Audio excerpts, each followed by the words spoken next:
Did you know that you can drive a chain with nothing but bolt threads? This is an old school application that's useful. Today we'll review a tangible example and then run through the calculations.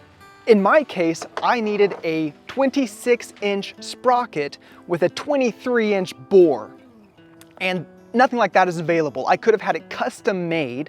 They could have machined it, heat treated it, made sure it didn't warp, and maybe it would have costed me $2,000 to $4,000. I don't know, that's just my guess. So my team decided to try out this old trick where you use some kind of retainer. In my case, I'm using a bicycle rim around a barrel of cedar boards to locate and hold fast your bolts. I'm using a carriage bolt only because the inside of my barrel has to be smooth. And carriage bolts are nice because by virtue of their heads not having any features to torque down, they're very low profile. Once the bolt is in location, I sand down the threads and lubricate the drive system like any other. Because spacing can be tricky because you're effectively making your own sprocket, it's good to use double pitch chain. This is chain that has twice the normal distance between rivets. Each half link is twice as long as normal. In this example, I'm using ANSI number 40 double pitch chain, also called 2040 chain.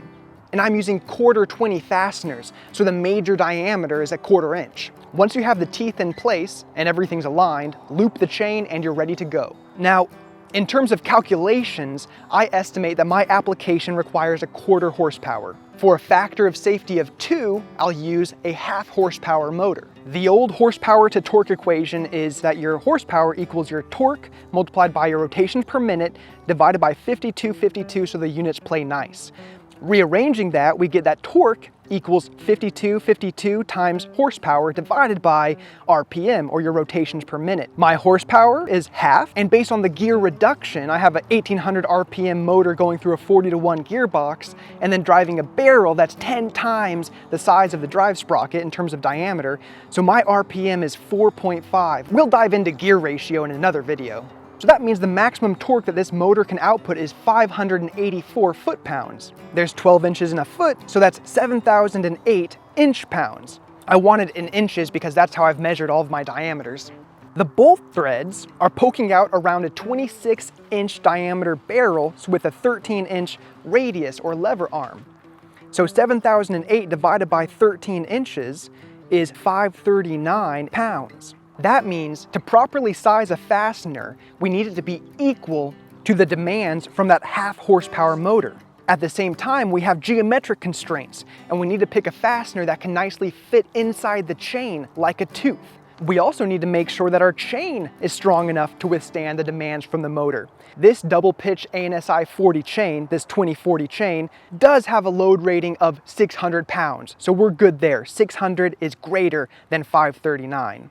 Now back to the fasteners, they're going to be subject to shear stress. And we know that average shear stress is force per area. And because we're dealing with shear stress, the force is parallel with the cross section, assuming the cross section is perpendicular to the long axis of your threaded shank.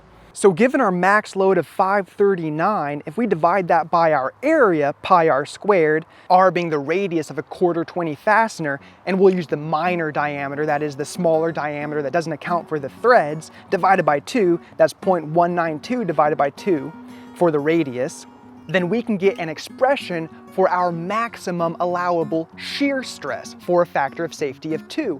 And we can use that information to select the appropriate material for the fasteners. Now, I can't officially recommend that you do this because, of course, an actual proper ANSI sprocket for an ANSI chain is safer and the way to go. It'll resist wear better and that kind of thing, but this is a good trick to know. You should be able to know how to work with your hands and use your own fasteners and interface with standard industrial hardware like ANSI chain with whatever you have in your garage, even if it's just a handful of carriage bolts.